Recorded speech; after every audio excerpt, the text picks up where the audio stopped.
नमस्कार, स्वागत है आपका डेली 24 भारत में। मैं हूं आपके साथ अनुप्रिया मिश्रा। रुक करते हैं दिल्ली एनसीआर की बड़ी खबरों का। बता दें, सुप्रीम कोर्ट ने उन्नाव रेप केस में दोषी करार दिए जा चुके पूर्व बीजेपी विधायक कुलदीप सिंह सेंगर को मिली राहत पर बड़ा ब्रेक लगा दिया है। कोर्ट ने दिल्ली हाई कोर्ट के उस आदेश पर तुरंत रोक लगा दी जिसमें सेंगर की उम्र कैद की सजा को सस्पेंड कर दिया गया था। बताया जा रहा है कि सीबीआई की याचिका पर सुनवाई करते हुए चीफ जस्टिस सूर्यकांत, जस्टिस जेके महेश्वरी और जस्टिस ऑगस्टीन जॉर्ज मसीह की 3 जजों की वेकेशन बेंच ने साफ कहा है कि कुलदीप सेंगर को जेल से रिहा नहीं किया जाना चाहिए। सुप्रीम कोर्ट ने अपने आदेश में कहा है कि आमतौर पर ऐसे मामलों में बिना पक्षकार को सुने रोक नहीं लगाई जाती, लेकिन इस केस के तथ्य बेहद गंभीर और असाधारण है क्योंकि सेंगर एक नहीं बल्कि कई मामलों में दोषी ठहराया जा चुका है। कोर्ट ने कुलदीप सेंगर को नोटिस जारी करते हुए 4 हफ्तों के भीतर जवाब दाखिल करने का निर्देश भी दिया है। सुनवाई के दौरान सीबीआई की ओर से पेश सॉलिसिटर जनरल तुषार मेहता ने कहा कि यह बेहद भयानक मामला है और हम पीड़िता के प्रति जवाबदेह हैं। गौरतलब है कि 23 दिसंबर को दिल्ली हाईकोर्ट ने सेंगर की अपील लंबित रहने तक सजा सस्पेंड करते हुए सशर्त जमानत दी थी। हालांकि वह पहले से ही पीड़िता के पिता की हिरासत में मौत के मामले में 10 साल की सजा काट रहा है, जिसमें उसे जमानत नहीं मिली है। फिलहाल सुप्रीम कोर्ट के इस फैसले के बाद साफ है कि कुलदीप सेंगर जेल में ही रहेंगे। मामले पर सुप्रीम कोर्ट की अगली सुनवाई का इंतजार किया जा रहा है। वहीं राजधानी दिल्ली समेत पूरा एनसीआर इस वक्त दोहरी मार झेल रहा। एक तरफ कड़ाके की ठंड और घना कोहरा तो दूसरी तरफ जहरीली हवा। दिल्ली की सुबह आज फिर स्मॉग की मोटी चादर के साथ हुई, जहां वायु गुणवत्ता सूचांक यानी AQI 402 दर्ज किया गया, जो सीधे गंभीर श्रेणी में आता है। रविवार देर रात से ही दिल्ली एनसीआर में घना कोहरा छाया हुआ है। कई इलाकों में विजिबिलिटी 50 मीटर से भी कम है तो कहीं बिल्कुल शून्य तक पहुंच गई है। सड़कों पर गाड़ियां पार्किंग लाइट जलाकर रेंगती नजर आई। सेंट्रल पॉल्यूशन कंट्रोल बोर्ड के मुताबिक दिल्ली का औसत AQI गंभीर बना हुआ है। जहांगीरपुरी में AQI हालात सबसे खराब रहे, जहां AQI 466 तक पहुंच चुका है।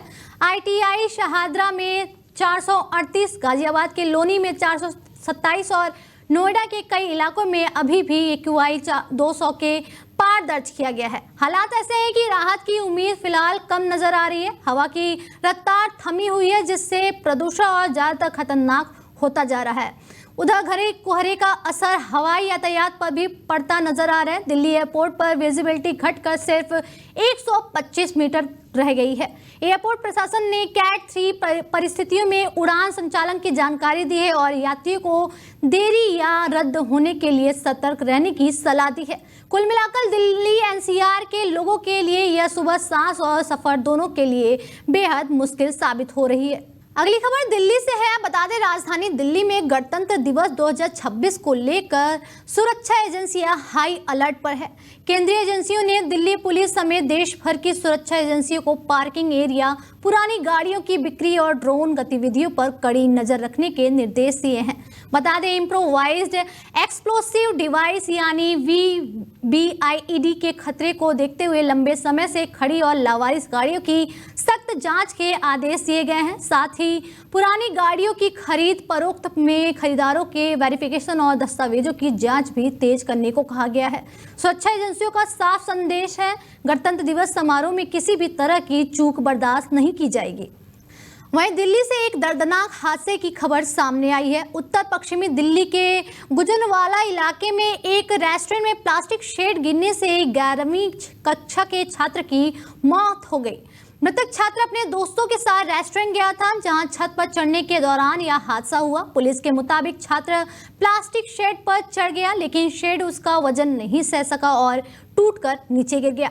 ऊंचाई से गिरने के कारण छात्र को गंभीर चोटें आई, जिसके बाद उसे अस्पताल ले जाया गया, जहां डॉक्टरों ने मृत घोषित कर दिया। घटना की सूचना मिलते ही पुलिस, क्राइम टीम और फॉरेंसिक विशेषज्ञ मौके पर पहुंचे और जांच शुरू की गई।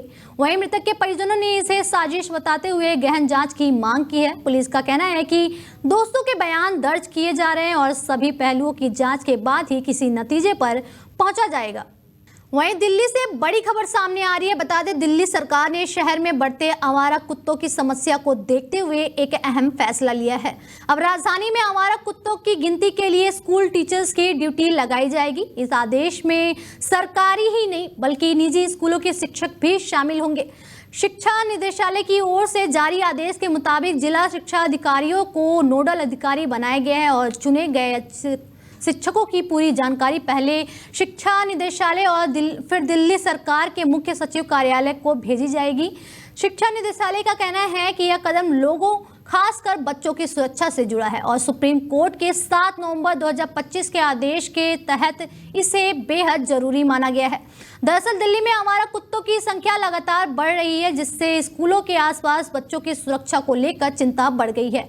इसी को ध्यान में रखते हुए शिक्षकों को स्कूल परिसर और आसपास घूम रहे आवारा कुत्तों की गिनती, उनकी मौजूदगी और संभावित खतरे की निगरानी की जिम्मेदारी दी गई है। हालांकि इस फैसले पर शिक्षक संगठनों ने नाराजगी जताई है। उनका कहना है कि शिक्षकों का काम पढ़ाना है, ना कि आवारा कुत्तों की गिनती करना।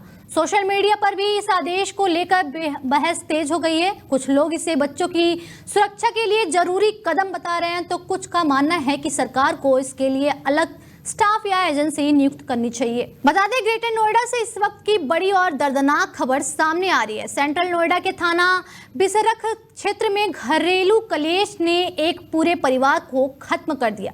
देर रात पति पत्नी के बीच हुए झगड़े के बाद पति अनिल ने पहले पत्नी की बेरहमी से पिटाई कर उसकी हत्या कर दी और फिर खुद फांसी लगाकर आत्महत्या कर ली। सूचना मिलते ही पुलिस मौके पर पहुंची, जहां घर का गेट अंदर से बंद मिला और दोनों के शव बरामद किए गए। पुलिस ने शव को पोस्टमार्टम के लिए भेज दिया है। परिजनों को सूचना दे दी गई है और मामले की हर पहलू से जांच की जा रही है। वहीं अगली खबर मुजफ्फरनगर से है। बता दें, मुजफ्फरनगर पुलिस ने बड़ी कार्रवाई करते हुए 171 स्मार्टफोन बरामद किए हैं, जिनकी कुल कीमत करीब 32 लाख रुपए बताई जा रही है। यह सभी मोबाइल फोन बीते 4 महीनों में जनपद से खोए हुए थे, जिन्हें दिल्ली, राजस्थान, बिहार समेत कुल अलग अलग राज्यों से रिकवर किया गया है। एसएसपी और एसपी क्राइम ने पुलिस लाइन में प्रेस वार्ता कर मोबाइल फोन उनके असली मालिकों को सौंपे, जिससे पीड़ितों के चेहरे पर खुशी लौट आई। पुलिस की इस कार्रवाई को आम जनता ने सराहा और इसे बड़ी कामयाबी माना जा रहा है। बहुत लोगों की कंप्लेन थी कि उनके मोबाइल खो गए हैं या चोरी हो गए हैं। इस संबंध में जो है हमारी सर्विलांस की टीम लगी हुई थी काफ़ी, और इस परिदृश्य में 171 मोबाइल बरामद किया गया था। लगभग 32 लाख का ये पूरा मोबाइल था जो बरामद किया गया है, और आज 60 लोगों को बांटा गया है।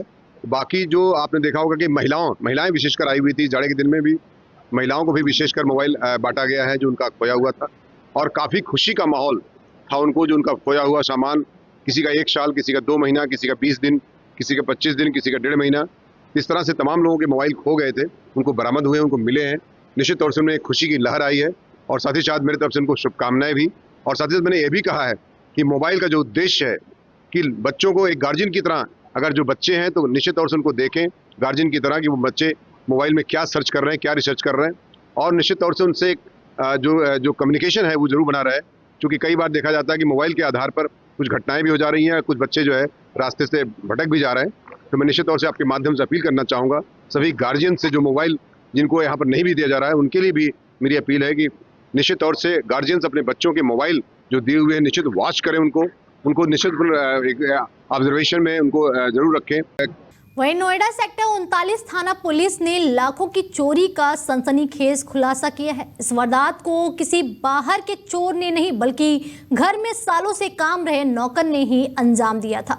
आरोपी नौकर संदीप ने अपने 2 साथियों के साथ मिलकर करीब 50 लाख रुपए की चोरी की साजिश रची और खुद को बंधक बनाकर घटना को अंजाम दिया। पुलिस ने नौकर समेत 3 आरोपियों को गिरफ्तार कर लिया है। चोरी का 50 लाख रुपए कैश और ज्वेलरी बरामद कर ली है। में अपराधियों के खिलाफ लगातार अभियान चलाया जा रहा है। इसी क्रम में एक थाना 39 में एक घर में चोरी की सूचना मिली, जिसमें तत्काल एफआईआर दर्ज की गई। एफआईआर दर्ज करने के बाद कई टीमें इसमें तत्काल लगाई गई और इसमें सर्विलांस, स्वाट और थाना प्रभारी की टीमें लगी हुई थी। एसीपी ने खुद इसको मॉनिटर किया और पूरे केस को खुलासे के लिए 24 घंटे इसमें लगे रहे और विदिन 24 आवर्स ये पूरी घटना का खुलासा किया गया। इसमें जो मुख्य अपराधी है संदीप, ये मूल रूप से उन्हीं के घर में नौकरी करता था और काफी समय से 2017 से करीब नौकरी कर रहा था। और उसने जब उसने देखा कि घर में काफी सामान, पैसे और ज्वेलरी वगैरह रखे हैं, तो उसके मन में लालच आ गया और लालच के साथ ही उसने इसको चोरी करने का इरादा बनाया। उसके बाद वो अपने घर गया, महोबा जहां वह रहता था, और वो अपने 2 अन्य साथियों को भी अपने साथ शामिल किया। इसमें जो बाबू उर्फ ओम प्रकाश और दूसरा लेखराज उर्फ साका है, ये इसके अन्य साथी हैं जिनको जोड़ा। और उसके बाद ये एक प्लान बनाया कि हम एक दिन तुम लोग को बुला के यहाँ रखेंगे घर के पास में, और उसके बाद जिस दिन हमारे मालिक नहीं रहेंगे, बाहर जाएंगे, तो तुम सबको बुला लेंगे। इसी बीच में जो इनके मकान मालिक थे, जो मालिक थे, वो बाहर गए हुए थे अपने किसी कार्यवश, निजी कार्यवश, और इसने अपने दोनों साथियों को घर में बुला लिया। घर में बुला करके लगभग 7-8 घंटे वो लगातार उस घर में रहे। ग्राइंडर वगैरह लेकर के आए थे। इन्होंने उसको जो अलमारियां थी उसको तोड़ा और घर में रह करके पूरा सामान पैक किया और अपने दोनों बता दें, नोएडा थाना फेज 1 पुलिस ने अंतर्राज्यीय दोपहिया चोरी और मोबाइल स्नैचिंग करने वाले गैंग का खुलासा किया है। बताया जा रहा है कि पुलिस ने गैंग के मास्टरमाइंड ध्रुव समेत 3 आरोपियों को गिरफ्तार किया, जो पलक झपकते ही बाइक चोरी और मोबाइल स्नैचिंग की वारदातों को अंजाम देते थे। आरोपी चोरी और स्नैचिंग के मोबाइल व बाइक सस्ते दामों में बेचकर आर्थिक फायदा उठाते थे, जिन पर 1 दर्जन से ज्यादा मुकदमे दर्ज हैं। पुलिस ने आरोपियों के कब्जे से 1 बाइक, 34 मोबाइल फोन और 1 चाकू बरामद किया है। जनपद गौतम बुद्ध नगर में अपराध एवं अपराधियों के खिलाफ अभियान लगातार चलाया जा रहा है। इसी क्रम में सीपी मैम के सख्त निर्देशन में एसीपी के नेतृत्व में टीमें बनाई गई हैं, जितने अपराधी क्षेत्र में हैं जो स्नैचिंग कर रहे हैं, मोबाइल स्नैचिंग, व्हीकल स्नैचिंग और जो चोरियां कर रहे हैं, उनके लिए पूरी टीमें लगातार अभियान में शामिल हैं। इसी क्रम में आज थाना फेज 1 की पुलिस द्वारा 3 अंतर्राज्यीय वाहन चोर और मोबाइल चोर को गिरफ्तार किया गया है, जो लगातार क्षेत्र में दिल्ली, एनसीआर, हरियाणा और गाजियाबाद, हापुड़ आदि अन्य स्थानों पर लगातार व्हीकल चोरी और मोबाइल स्नैचिंग का घटना कर रहे थे। ये तीनों अपराधी पकड़े गए हैं। इनके पास से 34 अदद मोबाइल फोन और 1 चोरी की मोटरसाइकिल बरामद हुई है।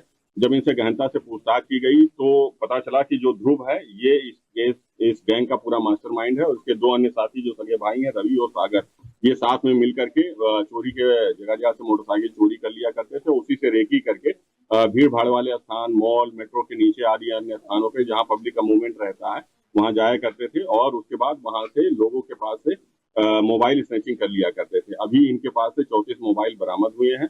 ये लगातार क्षेत्रों में चोरी कर रहे थे। ये ले जाकर के दिल्ली के पालिका बाजार आदि स्थानों पे बेच दिया करते थे। कभी सीधे पूरा मोबाइल बेचते थे और हाई एंड मोबाइल जो है उनको पार्ट्स में निकाल करके बिकवाया करते थे। इस तरीके से ये लगातार घटनाएं कर रहे थे। इनके पास से 34 मोबाइल बरामद हुए हैं और मोटरसाइकिल भी चोरी की बरामद हुई है। गिरफ्तारी सुनिश्चित की गई है, विधिक कार्रवाई की जा रही है। फिलहाल इस बुलेटिन में मेरे साथ इतना ही। दीजिए इजाजत। नमस्कार।